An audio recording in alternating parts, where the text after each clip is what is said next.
আসসালামু আলাইকুম বন্ধুরা, আমি gmsalman। আমাদের ভিডিওর আজকের আলোচ্য বিষয়বস্তু ভাইরাল ট্যাগ।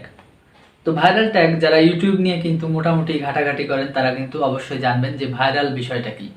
বন্ধুরা, কিছু কিছু ট্যাগ কিন্তু ইউটিউবে আছে যেগুলো প্রচুর সার্চ হয়, কিন্তু এগুলো ব্যবহার করার সুফল এবং কুফল কি আমাদের ভিডিওর আজকের আলোচ্য বিষয় কিন্তু সেটি। আপনি যদি আমার ইউটিউব চ্যানেলে নতুন হয়ে থাকেন অবশ্যই আমার চ্যানেলটি সাবস্ক্রাইব করবেন। আমি কিন্তু YouTube marketing related, freelancing related এবং অ্যাফিলিয়েট মার্কেটিং রিলেটেড টিউটোরিয়াল তৈরি করে থাকি। বন্ধুরা, ভাইরাল ট্যাগ কি এটা আপনাকে আগে জানতে হবে। যেমন হিরো আলম, নাসির এবং তামিমা তাম্মি।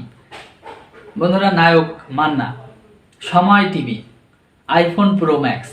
বন্ধুরা, অনেকে ভিডিওতে দেখবেন এরকম ধরনের ট্যাগ ব্যবহার করেন। বন্ধুরা, এই ট্যাগগুলো ব্যবহারের ক্ষতির সম্মুখীন কিন্তু সব থেকে বেশি আপনিই হন।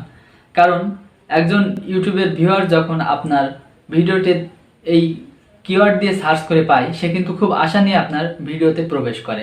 কিন্তু যখন সে গিয়ে দেখে যে সেখানে আইফোন প্রো ম্যাক্সের ভিডিও নেই, সেখানে তামিমা তাম্মির কোনো ভিডিও নেই, কিংবা পরিমণির কোনো ভিডিও নেই, সে কিন্তু খুবই দুঃখগ্রস্ত হৃদয় নিয়ে আপনার ভিডিওটি ছেড়ে চলে যায়। এজন্য সব থেকে ক্ষতিগ্রস্ত হন আপনি।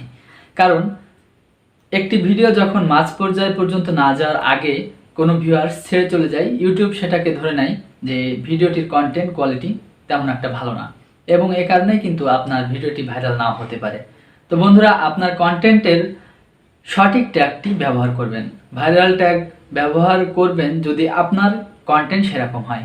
যদি আপনার কন্টেন্টটি সেই রিলেটেড না হয়, অবশ্যই ভাইরাল ট্যাগ ব্যবহার এড়িয়ে চলবেন।